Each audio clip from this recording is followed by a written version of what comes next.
Assalamualaikum warahmatullahi wabarakatuh. Kamu Satuan Lalu Lintas Polres Jawa Barat, sahabat-sahabat bagi mempegang ingat supaya roda selamat di jalan raya.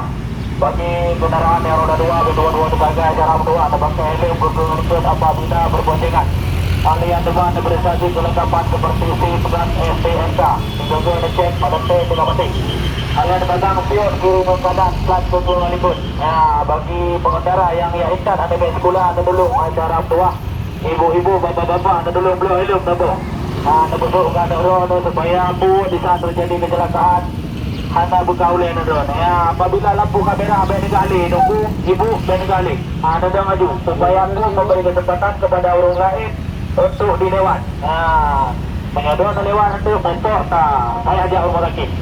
Hal yang bagi kendaraan yang roda pun dulu jalan dua ada pakai sabuk keselamatan ataupun safety belt memberi sabit kelengkapan seperti SIM dan STNK. Bagi kendaraan yang roda 2 yang kalian pakai helm, kedulung ngeceng helm supaya bu bermanfaat. Ya, di saat terjadi kecelakaan helm hanya ditumpuk, drone hanya buka oleh. Ya, pak yang belum ngeceng helm belum ngeceng.